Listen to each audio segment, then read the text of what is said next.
हमारे देश के सिस्टम इतनी गंदी हो चुकी है कि आज हमारे देश में जगह जगह प्रोटेस्ट हो रहा है। होता यह है कि कुछ दिन पहले झारखंड में एक पेपर होता है जिसमें पेपर ही लीक हो जाता है, जिसमें सभी छात्राएं का विरोध होता है कि हमें फुल में फुल मार्क्स लाने के बाद भी हमें सिलेक्शन नहीं हो पाता है। जब से हमारे शिक्षा मंत्री नीट पेपर के मामले में घेराबंदी में आए हैं और उसके बाद बीजेपी विधायक और सारे प्रदर्शनकारियों मिलकर उन्हें इस्तीफा दिला दिए। इसके बाद हमारे झारखंड राज्य में भी कुछ इसी तरह की तमाम दशाएं देखे गए, जिसके कारण वहां प्रोटेस्ट होना चालू हो गया। लेकिन वहां की मुख्यमंत्री की कोई भी सूचना नहीं दी गई, जिसके कारण वहां दिन पर दिन प्रोटेस्ट बढ़ते गया।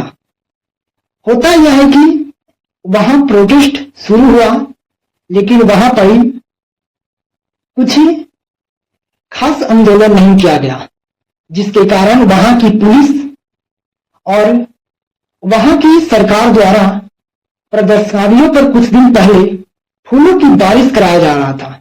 छात्र छात्राओं पर फूलों की बारिश कराया जा रहा था, लेकिन वही प्रदर्शनकारियों छात्राएं जब सरकार द्वारा मामला को नहीं सुलझाया गया तब कुछ छात्र एवं छात्राएं अनशन पर बैठ गया। यहां तक कि कुछ भी पार्टियां वहां तक प्रोटेस्ट में शामिल भी नहीं हुआ, जिसमें एक लड़की का दावा है कि हमें 15-16 घंटा पढ़ते हैं, हमें कीड़ा मकोड़ा तक वैल्यू नहीं दिया जाता है। और कुछ का दावा है कि हमें कोई भी पार्टी, चाहे जेएमएस हो, बीजेपी हो, कांग्रेस हो, समाजवादी पार्टी हो, कोई भी हमें सपोर्ट नहीं करता है। हम लोग बच्चों यहाँ अकेले लड़ रहे हैं। किसी दिन, आज ही के दिन 10 अगस्त को एक प्रदर्शनकारियों छात्रों द्वारा एक महा आंदोलन रखा गया था, जिसमें झारखंड सरकार की पता चला और हजारों की संख्या में वहां स्टूडेंट टूट पड़े, जिसके कारण झारखंड सरकार ने वाटर कैनल, आंसू गैस का भी व्यवस्था करा दिया। क्या हमारे देश की सिस्टम इतनी गंदी हो चुकी है? क्या सरकार भी छात्रों पर फूल की बारिश कराते कराते जब सुलझता नहीं है तो लाठी चार्ज करने लगता है? इतनी गंदी सिस्टम है। हमारे देश का ही पूरा शिक्षा व्यवस्था गंदा हो चुका है, जिसके कारण राज्य की भी शिक्षा व्यवस्था दिन पर दिन गंदी नालियां की तरह हो जा रहा है।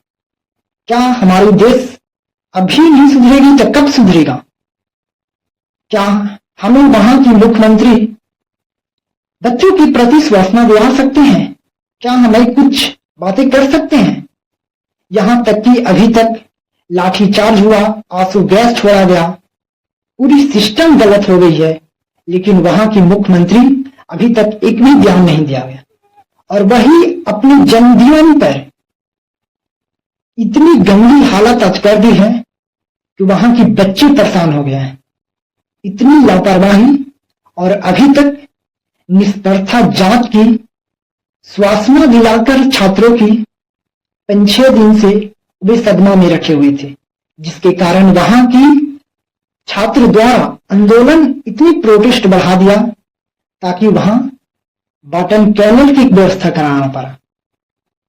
कुछ दिन के बाद हमें लगता है कि, या नहीं लगता है कि क्या वहां की सरकार हमें सूचना दिला सकता है ताकि सिस्टम हमारी पूरी इंडिया का बच सके, झारखंड की नहीं पूरी इंडिया के बच सके।